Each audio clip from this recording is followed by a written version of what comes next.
another state is effectively just trying to end your reproductive rights, even before the Supreme Court potentially takes away Roe v. Wade. Now we go to Oklahoma, where the Republican-controlled Oklahoma House of Representatives on Tuesday passed a bill that would ban most abortions at any point in a pregnancy and would allow private citizens to enforce the law through civil litigation.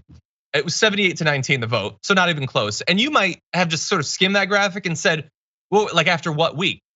No, not after any week, not after 20 weeks, not after 10, after 6. At any time, it's just illegal. And you might say, well, but don't we have that right? We'll see. We will see if you have that right, because these sorts of full out abortion bans have been proven ruled unconstitutional.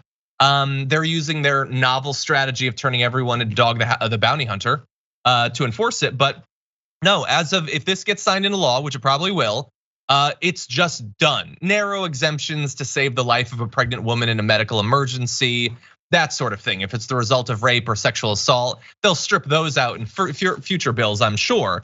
But yeah, no, they're way past the heartbeat bills and stuff like that now, Jordan. They have a 6 radical, member like lineup on the Supreme Court, and they're gonna flex it and just strip away rights wholesale. It's really frustrating. It's heartbreaking, and it's a reminder of a long-term, pattern of negligence by Democrats. Republicans played the long game here. They focused on the courts. They used it as a driver to elections. They turned people into single issue voters around the issue of abortion, and it stems from hateful pro-segregationist like political figures in the 70s and 80s who just weaponized this for decades, and they were very successful in doing so. And now here we are. So it's frustrating, but this is a long-term failure on the Democrats' part.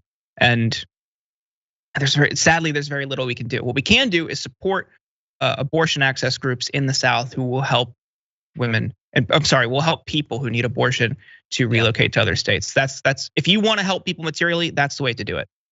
Exactly. And if you don't, then you can just do what the Democrats are gonna do, which is apparently sit by, do nothing federally as Roe v. Wade gets destroyed by the Supreme Court, and then run against it in future elections, using the destruction of people's fundamental rights that they've had since before they were born as just like a campaign thing, rather than as something that like it goes down to like the most base, like what sort of life do we want people to have in America sort of issues. And the governor's gonna pass it. He's pro-life, and that's what he's demonstrating with this.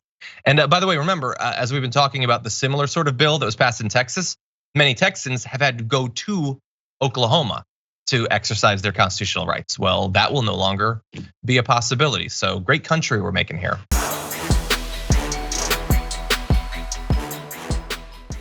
Check out the Damage Report podcast each day, wherever you get your podcasts, whether Pocket Casts or Stitcher or iTunes. You can join me as I give you the news and stories you want, with a range of co-hosts and interview guests jumping in on the fun each day. Again, that's the Damage Report, wherever you get your podcasts. And if you get them at iTunes, don't forget to rate and review. Sometimes I'll read them live on the show.